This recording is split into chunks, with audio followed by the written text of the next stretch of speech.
Ege'nin kaybolan lezzetlerinin peşinde yolum Alaçatı'ya düştü. Önce birazcık bu bölgedeki köyleri gezeceğim ve suyun bu tarafında mutfaklarda ne tür lezzetler varmış, neler kaybolmaya yüz tutuyor, biraz onların peşinden gideceğim. Arkasından suyun diğer tarafına geçip Sakız Adası'nda neler var neler yok, o tarafta hangi lezzetler mutfaklarda varmış, hangisi yavaş yavaş gidiyor, onların peşine düşeceğim. Bu haftaki Arda'nın mutfağı Ege'nin kaybolan lezzetlerinin peşinde başlıyor.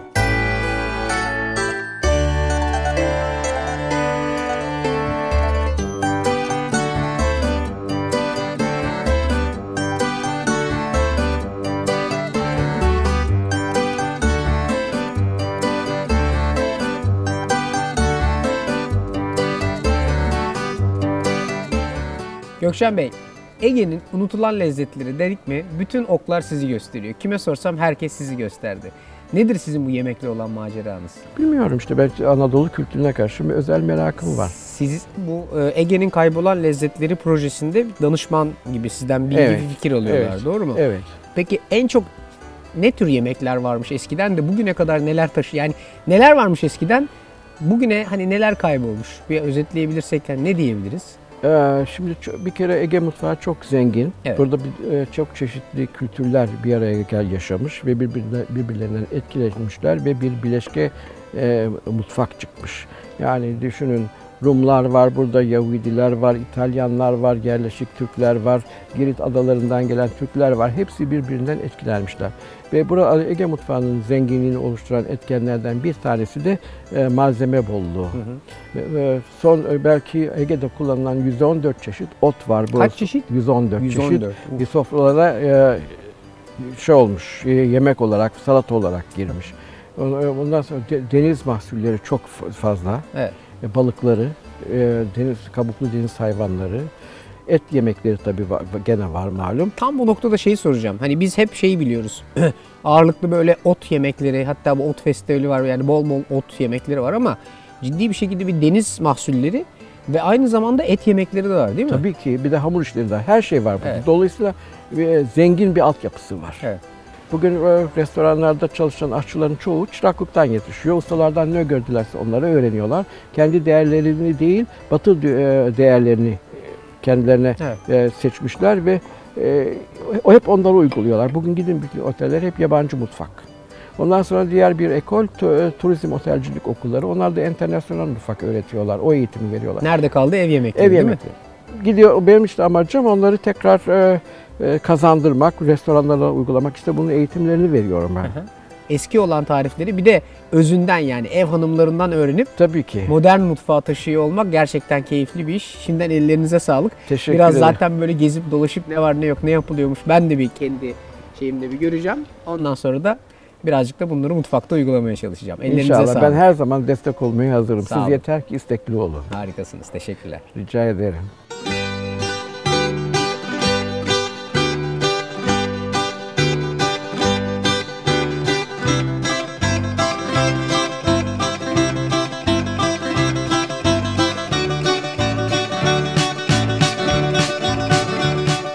Ege'nin unutulan lezzetlerinin peşinde Germiyan köyüne geldim. Şimdi burada Dilek Hanım'ın evine gideceğim. Orada beni çok keyifli bir muhabbet, çok neşeli Ege insanları ve unutulmaya yüz tutmuş şahane tarifler bekliyor. Ben önden, siz arkadan, her şey bu güzel lezzetleri keşfetmek ve unutmamak için.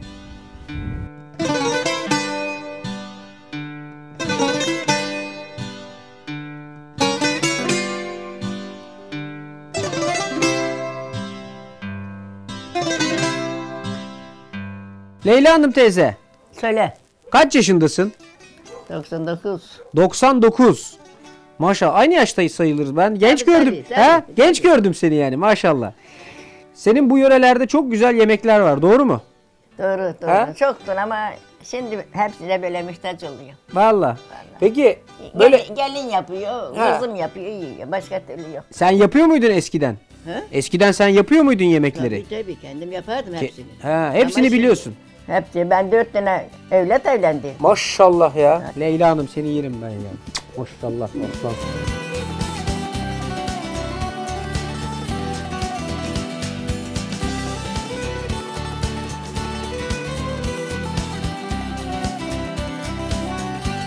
Germiyan köyünün genç kızları. Nasılsınız? İyi misiniz? İyiyiz. Şimdi bak Leyla Hanım'dan tarifi aldık. Ama öyle tarifi anlatarak olmaz. Dediler ki nasıl uygulayacağız bu işi? O yüzden geldim size. Tamam mı? Şimdi bu şeker içini nasıl yapıyoruz? Bana bir anlatın.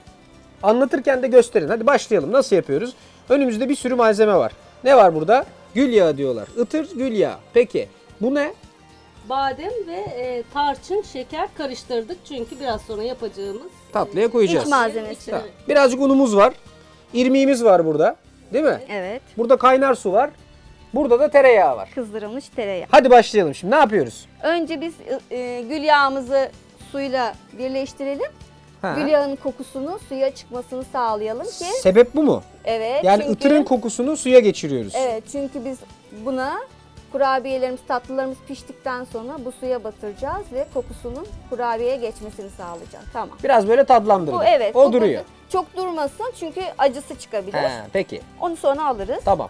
İrmiğimizi döküyoruz Peki. ve kızgın yağımızı. Şimdi bu konuda bana yardım eder misin? Edeyim ne yapacağım? Kızgın yağı dökeceksin. Tamam. Sen dökerken ben karıştıracağım. Yavaş yavaş mı dökeceğiz? Evet. içindeki Ha, ekmeği ekmeği al. al. Tamam. Hadi bakalım. Dök bakalım. Ben yavaş yavaş Dök, dök, döküyorum. dök, dök, dök, dök, dök, dök. Dök, dök, dök, dök. Gelmesin üstüne. Niye, ne zaman yapılır, neden yapılır, ne sebeple yapılır? Bir onları esas Bu damat esas olayı. tatlısı. Damat sizi alırlarken de yaptılar mı? Valla benim annem bilmiyordu. Kocama yapmadı. Ama Sen ben- bari damada yapayım diye evet mi öğrendin? aynen. Şaka yapıyorsun vallahi. mi? Yeminle. Şimdi koyalım mı yavaş? Şimdi dur bakalım. irmikle evet, yağı, elimiz girer artık. bak irmikle yağı beraber birbirine yedirdik. Ne kıvamda? Dağılıyor. Ha, ama Şöyle. yoğrulabilecek kıvamda Evet. değil mi? Mesela sizi istemeye gelirken nasıl geliyorlar? Ailecek istemeye geliyorlar. Ondan sonra söz veriliyor. Tamam. Direkt tamam herhalde. Bir de suyu dökelim canım. Ondan sonra işte artık söz şey yapıldıktan sonra bir balık merasimi var. Nişan balığı mı diyorsunuz ona? Evet. Nişan balığı. Ha. Dur aralarda bunu da anlatayım. Azıcık un koyduk. Şimdi birazcık da su ekliyoruz. Sıcak su değil mi? Evet. Tamam. Ne yapıyorlar peki? İş bitti. Kızı istediler, kızı verdiler. Ondan sonra nişan balığı diye böyle bir büyük balık getiriyorlar. Evet. Laos filan getiriyorlarmış değil mi herhalde? Tepsinin İri içinde. balık. Ha, iri balık. Adı İri. iri balık. İri Bilmeyiz balık. ne balığı olduğunu. Ha. Peki esas balığın bir özelliği varmış ama. Olmaz Balığın mı? ne Ağız- özelliği var? Ağzında hediyesiyle hediyesi. gelir o. Ha, hediye ne? Valla ailenin gücüne göre artık bilezik mi koyarlar, küpe mi koyarlar. Bilezik olmuyor da daha küçük. Tabii. Daha nişan Evet. yeni He. bitmiş zaten bilezikler Zaten takılmış. kızı aldık ne hediye vereceğiz mi yok. diyorlar. Ne diyorlar ha? O kadar Öyle mi? değil. Ağzına sığacak kadar küpe. Ha, küpe, Balığın kolye. ağzında, öyle evet, mi? ağzında. Balık Öyle. ağzında getirir onu. Benimkisi ağzında Ya tamam değil, hediyeler kocaman bir şey bak değil. hediyeler sizin olsun. Balığı ne yapıyorlar sonra pişirip yiyor musunuz? Güzel yeniyor. Vallahi mi? Süper. Biz fırında yapmıştık. Yani erkek tarafı nişan balığı getiriyor. Evet. Kız tarafı. Kız Artık tarafı biraz da versene. bunu mu yapıyor? He. O tabak boşa şey olmasın Gelen diye, tabağa- boş gitmesin diye. Bravo be.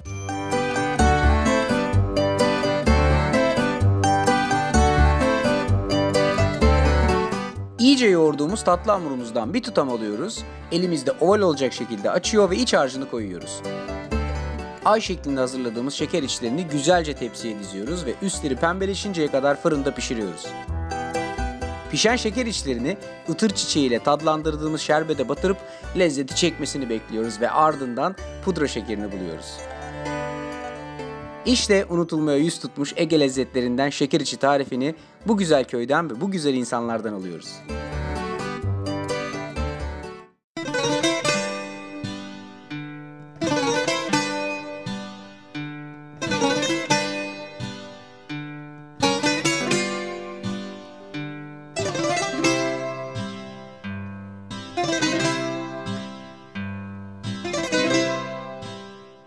Ege'nin kaybolmaya yüz tutmuş tarifleri kadar Ege'nin kaybolmaya yüz tutan bu tariflerinin farklı pişirme tekniklerini de birazcık ön plana çıkarmak lazım. İşte bu yüzden şimdi yaprağın yanına geldim. Bana biraz bu kapama tekniğinden bahseder misin? Bu çok farklı bir şey çünkü bildiğim kadarıyla. Evet, eskiden Alaçatı'da bütün evlerde kapama usulü pişirme yapılıyordu. Bahçelerinde bulunuyor. Altta bir ateş yanıyor. Bu kapağın üstünde kül koyuyorlar. Evet. Ve çok hızlı bir şekilde pişiyor. Yani bir nevi fırın görevini Yani yapıyor. alttan ateş, üstten böyle üstü kapalı üstten. vaziyette. Evet, alt içinde yemek var. Ve bu tip tepsiler değil mi? Yani Evet. bu altı da böyle bakır. Bakır, evet. Üstünde de böyle bir kapağı var. ve bu kapak tamamen külle doluyor. Bir de burada böyle bir halka var. Bunun mantığı ne? Tabii sıcak bir Tutamıyorlar. Evet, tutamadıkları için. Yani buradan O bir da şey sokuyorlar. Kaldırmak için iki tarafıyla evet. kaldırıyorlar.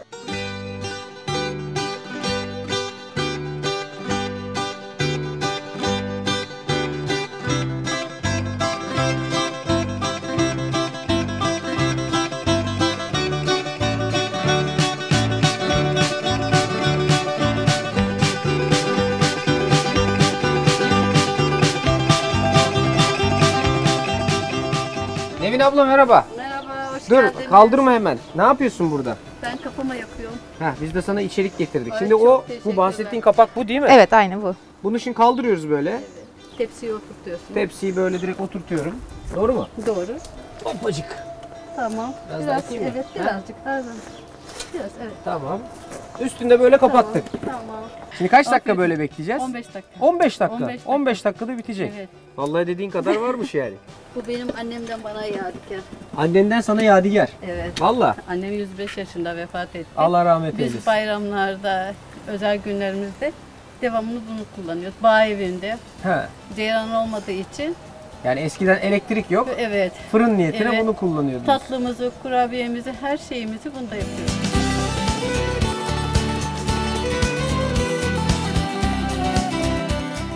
Ablacığım ellerine sağlık. Afiyet Bu eski olsun. tarifler kadar bu eski pişirme teknikleri de çok önemli. Bunları da bize öğrettiğin için Allah senden razı olsun. İyi Sizlerden ki de varsın. ablacığım.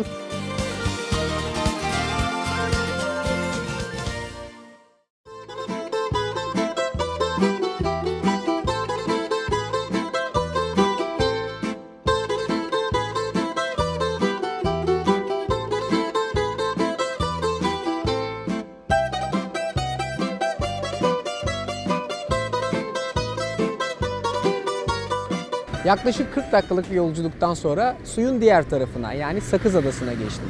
Ege'nin kaybolmaya yüz tutmuş lezzetleri avım burada da devam ediyor. Sanmayın ki sizi böyle çok lüks bir lokantaya veya çok ünlü bir şefin yerine götüreceğim. Aksine bir köy yerine gideceğiz. Son derece tatlı bir kadın bizi bekliyor. Kiki bize eskiden kalan unutulmaya yüz tutmuş Ege tariflerinden bir tanesini verecek. Ben önden, siz arkadan. Ege'deki kaybolan lezzetler avım Sakız Adası'na devam ediyor.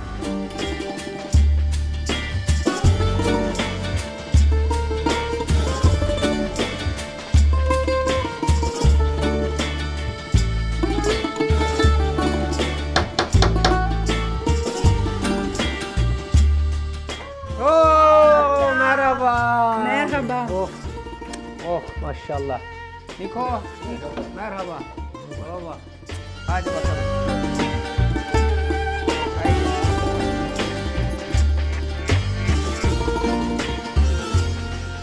Olimbi köyünün çok şanslıyım. En güzel kadının yanındayım. Kiki'nin yanındayım.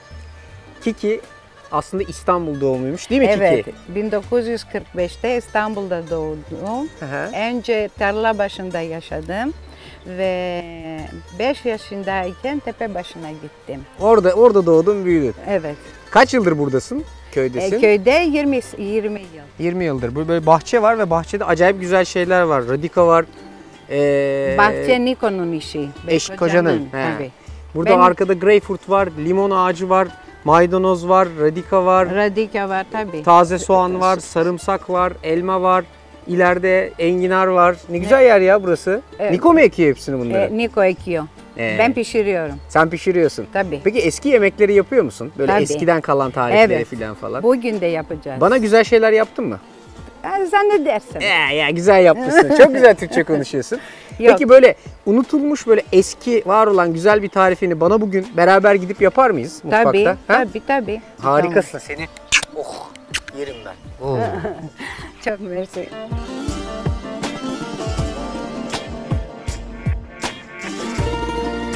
Küçük küçük armutlar yapıyor ama Ha. çok tatlı. Tatlı. Evet. Ne zaman çıkar bunlar? Ağustos'da. Ağustos.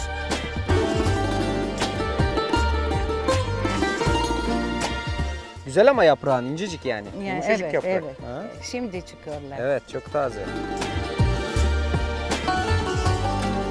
Bir de maydanozum var. Evet. Bu mutfağa buradan mı alıyorsun maydanozu? Evet, evet. Her şeyi kendiniz yetiştiriyorsunuz değil mi Evet, bahçedeki her evet. şeyi? Vay be ne güzel. İlaçları sevmiyor Niko onun için.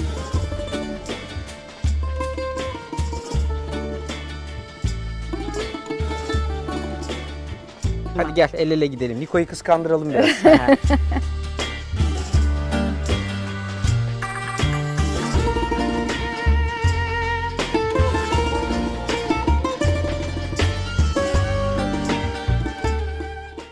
Bu nedir bu tarifin aslı? Aslı Niko'nun anneannesinin Hı hı. yılbaşı mezesi diyordu. Oo ne güzel. Yani böyle yılbaşında kalan yemeklerle falan yaptığı bir şey değil mi? Ben böyle zannediyorum. Taze soğanları 5 kaşık zeytinyağının içerisinde kavurmaya başlıyoruz. Haşlanmış tavuk ciğerini soğanla birleştiriyor, üstüne de bir miktar konyak ekliyoruz. Bir kase kadar kestane, badem ve kuş üzümünü de ekleyip son olarak tuzlu köy peynirini de ilave edip tavada iyice çeviriyoruz.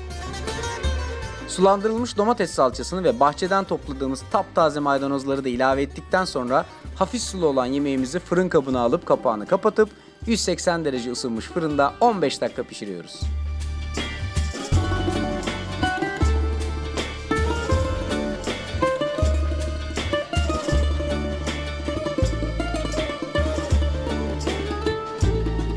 Alkışlarla haydi. Heyo. Bu neydi Kiki? Bana söylesene. Yılbaşından yani yılbaşının bir gün sonrası Öyle kalanlarla zannediyorum. Öyle yapılan zannediyorum. eski bir meze değil mi bu? Evet. Niko'nun Anneannesinin. mezesi. Evet. Ha, çok eski o zaman bu. Tabii. O zaman bak hadi bakalım bir tadına bak şöyle afiyet olsun. Olmuş mu? Çok güzel. Valla. Ha? Sen yaptın. Afiyet olsun.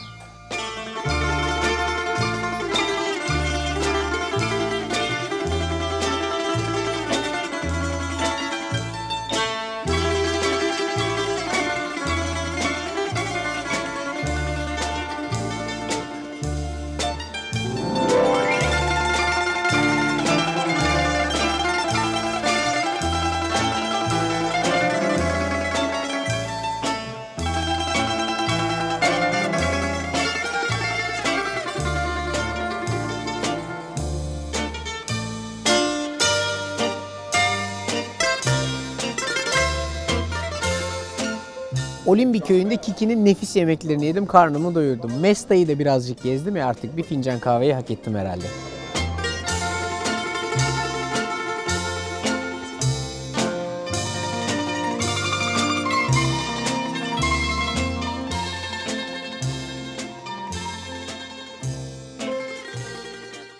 Türkiye'nin her bir noktasında olduğu gibi Ege'de de inanılmaz güzel yerler, inanılmaz güzel lezzetler var. Aynen gördüğünüz gibi. Şimdi ben bu böyle unutulan lezzetleri birazcık sofralara taşınması gerektiğini düşünen insanlardan bir tanesiyim. Özellikle İzmir'de başlayan bu proje yavaş yavaş birazcık daha gelişiyor.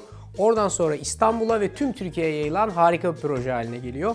Bu projenin sofralarımızda unutulan lezzetleri yeniden sofralarımıza kazandırmak için çok önemli bir proje olduğunu düşünüyorum. Şimdi gelelim bugün yapacağımız yemeğe.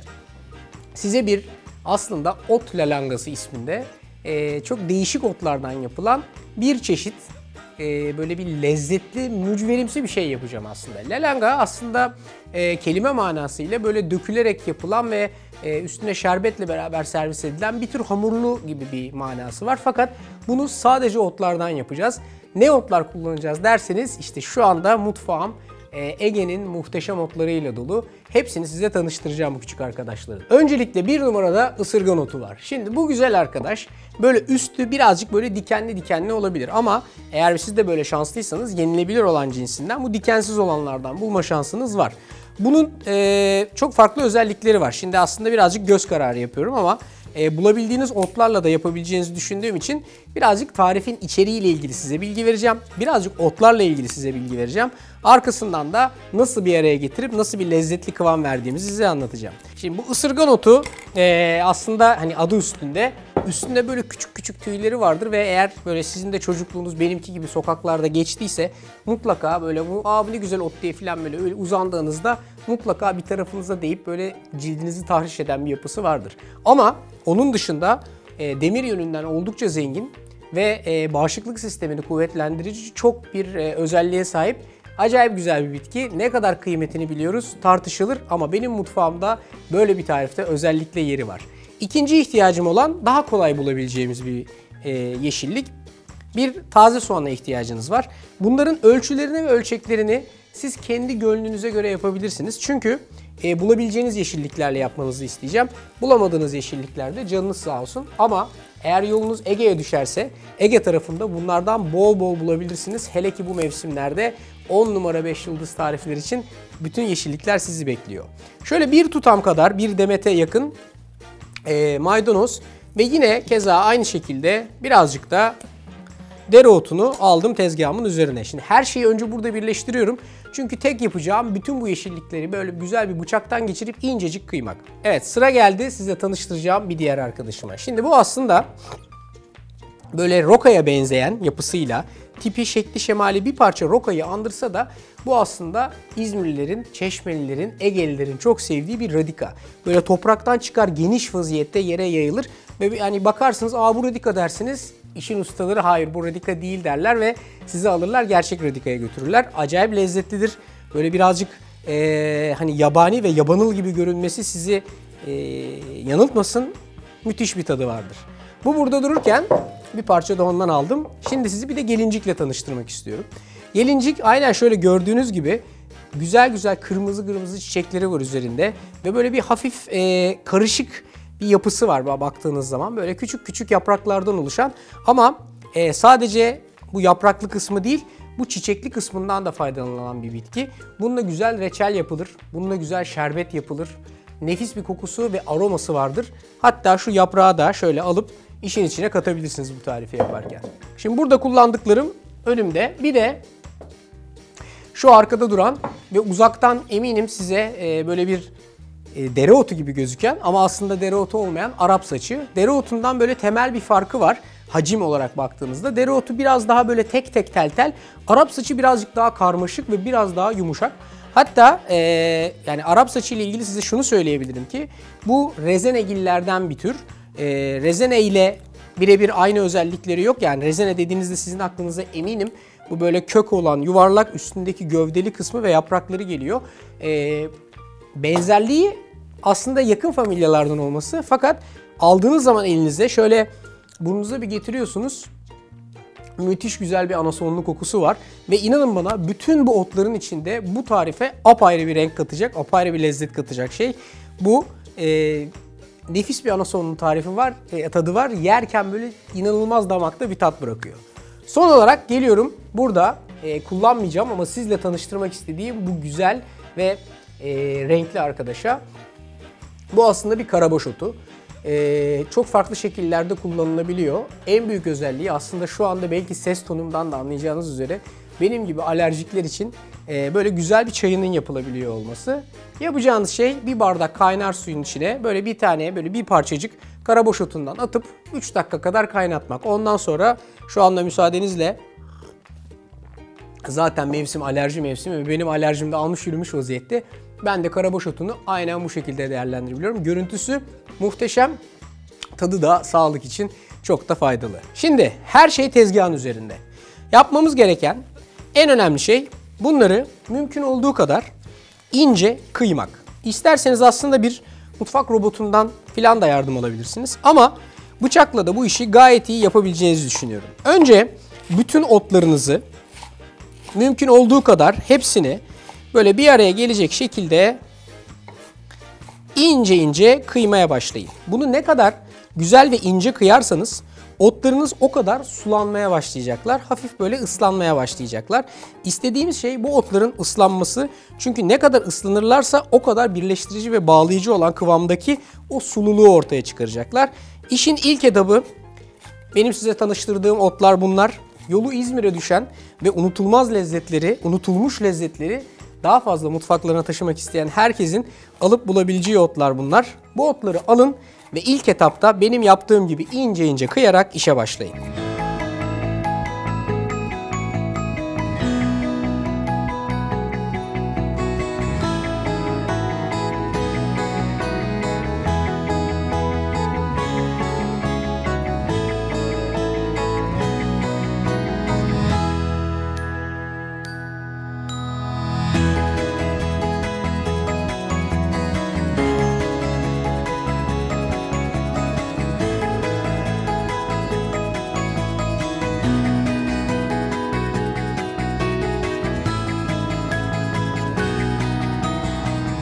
İşte bütün yeşilliklerimi şöyle bıçakla güzelce hepsi beraber böyle tek bir kıvam alana kadar iyice doğradım. Şimdi burada şöyle bir durum var.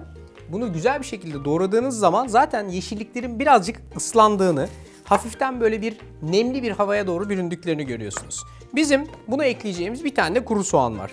Kuru soğanı böyle mümkün olduğu kadar incecik doğramamız lazım ki, ya da bunu böyle bir hani mutfak robotundan çekmemiz lazım ki küçücük olsunlar. Bunlarla beraber böyle çok fazla iri dişe gelen parçalar halinde kalmasın.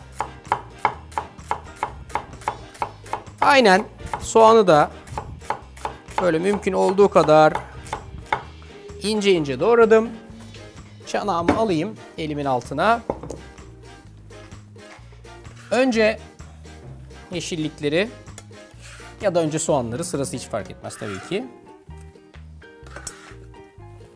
O kadar güzel bir anason kokusu geliyor ki şu anda, inanılmaz. Hemen arkasından da buradaki tezgahımın üzerindeki her şeyi çanağın içinde birleştirdim. Şimdi dediğim gibi bu çok aslında basit bir tarif. Fakat tadı aklınızın, hayalinizin alamayacağı kadar lezzetli ve çok farklı bir dokusu var. Baktığınız zaman böyle yerken çıtır oluyor. İsterseniz meze gibi yiyebilirsiniz, isterseniz böyle bir atıştırmalık gibi akşam üstünde. Bunlar bizim yurdumuzun kaybolan, özellikle Ege bölgesinin kaybolan tariflerinden. Bunun gibi onlarca çeşit tarifimiz var. Hep eskilerde yapılmış, çok fazla günümüze gelmemiş, eskilerin çok iyi bildiği fakat bizim günümüzdeki bu neslin çok fazla uygulamadığı tarifler. Aslında hep şey derler, bir annenin kızına verdiği en özellikle hediyesi ona böyle bir kendi tariflerinden oluşan bir yemek kitabıymış derler. Bilmiyorum kaçınızın böyle bir şeyi var. Ama hani eski kuşaklarda yaşayanların bir sonraki kuşağa aksettirebilecekleri, yansıtabilecekleri hakikaten özel değerler bu tarifler. Eğer sizin de annenizin, halanızın, büyük annelerinizin, anneannelerinizin böyle eskiden kalan tarifleri varsa ve tarihte unutulacağını düşünüyorsanız mutlaka bana yollayın. Bir gün bir yerde bir şekilde, hiç ummadığınız bir şekilde karşınıza çıkartabilirim. Özellikle programda da bu tip tarifleri yapmayı çok seviyoruz biz. Eğer böyle unutulan tarifleriniz varsa tarihte yerini almasın, mutfaklarımıza taşınsın. Bu tarifler paylaşıldıkça güzel oluyor. Şimdi ben bunun içine birazcık tuz, biraz karabiber, biraz da pul biber ekledim lezzeti pekiştirsin diye ve kıvamı arttırsın diye de, kıvamı bir toparlasın diye de yaklaşık, yani şu gördüğünüz buketin içine yaklaşık böyle 2 ya da 3 kaşık kadar un ekliyorum. Şimdi aslında tarif bu kadar. Fakat diyebilirsiniz ki Arda herhalde delirdin. Bu nasıl tutar yani? Mümkün değil, tutmaz çünkü burada yumurta yok. Yumurtaya ihtiyacı yok bu tarifin. Bunu mümkün olduğu kadar böyle elinizle iyice ovuşturacaksınız. Un her tarafına değecek, yapışacak ve böyle bakın zaten böyle sıkıştırdığınız zaman avucunun içine bakın. Böyle parça parça birbirine yapışmaya başlıyor bu yeşillikler. Un, tuz, karabiber, yeşillikler, kuru soğan hepsini beraber güzelce bir ovuşturma seansından geçireceksiniz. Yeşillikler bütün sularını bunun içine bırakacaklar. Unla beraber kıvamı bağlanacak. Sizin koyduğunuz yeşillikler eğer birazcık fazla geliyorsa ununu arttırabilirsiniz ama unutmayın. Unun bağlayıcı bir kıvamı olduğu kadar hafif böyle tıkız yapan bir kıvamı da vardır. O yüzden hani çok fazla da una ihtiyacı yok. Zaten gördüğünüz gibi güzel güzel yapışıyor. Şimdi bir tane örnek nasıl yapacağım size göstereyim. Ondan sonra birazcık daha yoğuracağım ve hepsini tek tek hazırlayacağım bu lalangaların. Birincisi yapmanız gereken en önemli şeylerden bir tanesi böyle avucunuzun içine bir parça buradaki harçtan almak, iyice sıkıştırmak. İyice sıkıştırmak. Arkasından da temiz olan elinize şöyle bastırıp bunu bir yassı, hafif yatay, artık köfte mi dersiniz, mücver mi dersiniz, o şekilde bir hale getirmek. Bittiği zaman tas tamam kıvam işte aynen böyle oluyor. Ben şimdi bunların hepsini aynen bu forma gelecek şekilde hazırlıyorum. Arkasından ocağımın başına geçiyorum. Tek yapmam gereken birazcık zeytinyağı koyup güzel bir kızartma işleminden geçirmek. Bu yemyeşil arkadaşlar hafif kızarıp renk aldıktan sonra yeşilliklerini koruyorlar ama üstleri birazcık nar gibi kızarıyor. İnanılmaz lezzetli bir yemek oluyor bu. Bu kadar kolay bir şey bu kadar lezzetli olur mu demeyin. Eskilerin inanın bir bildikleri var ve bizden çok şey biliyorlar. O kadar güzel lezzetler yapmışlar ki o kadar basit. Bu da onlardan bir tanesi. Asla unutulmaması gereken bir tarif bu.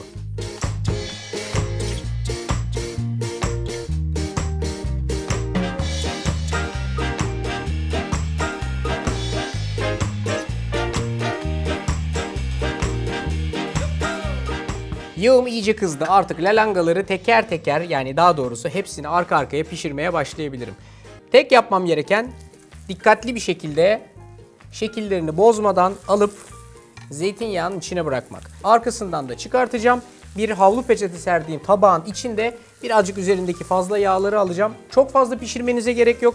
Takriben her iki taraflarında böyle 45 saniye falan pişirseniz 10 numara 5 yıldız çıkıyor. Zaten kokusu daha pişerken bile inanılmaz güzel bir şekilde odayı sarmaya başladı. Tek yapmanız gereken bunun bu yeşil yüzeyini çok fazla kaybetmeden her iki tarafında dediğim gibi 45'er saniye pişirmek. Hemen arkasından şöyle bir tabağın içine çıkartacağım. Ondan sonra da afiyetle mideye indireceğim bu inanılmaz lezzetleri.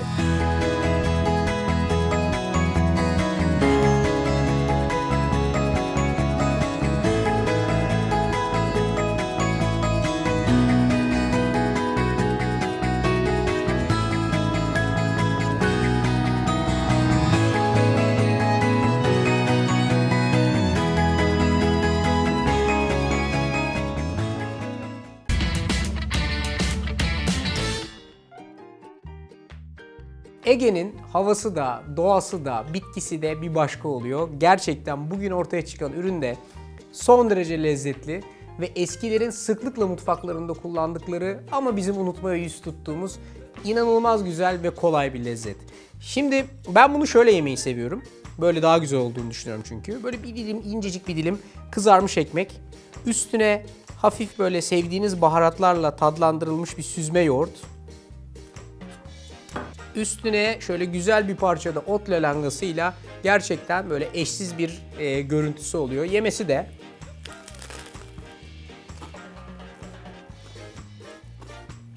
valla şöyle söyleyeyim size. Yapacağınız böyle değme mücverlerden daha güzel. Mis gibi yeşil kokuyor, mis gibi bahar kokuyor, mis gibi doğa kokuyor. Bu Ege'nin otlarıyla beraber yaptığınız bu inanılmaz güzel ot lalangasını mutlaka siz de denemelisiniz. Unuttuğumuz bu tarifleri mutlaka mutfağınıza sokmalısınız. Eğer siz de bu tarifin detaylarını kaçırdıysanız Facebook'taki Arda'nın Mutfağı sayfasına girip hangi otları kullandım, bunları nereden buldum, nereleri gezdim, nereleri gördüm, o tip detayları oradan edinebilirsiniz. Ya da sosyal medyadan, Twitter'dan ya da Instagram'dan beni takip edip yemekle, bu tip lezzetlerle ilgili, kaybolan değerlerimiz ve lezzetlerimizle ilgili fikir alışverişlerini benimle sosyal medya üzerinden yapabilirsiniz. Eskilerden kalan, unutulmaya yüz tutmuş tarifleriniz varsa mutlaka onları benimle paylaşın sosyal medya üzerinden. Belki bir bakmışsınız, aile geleneğiniz olan bir tarifi burada Arda'nın mutfağında yapmışız ve size ithaf etmişiz. Bu haftalık benden bu kadar. Bu lezzeti yemeye doyamam. İnanılmaz güzel. Önümüzdeki hafta bambaşka tariflerde ve bambaşka bir bölümde görüşmek üzere. Kendinize çok iyi bakın. Allah'a ısmarladık.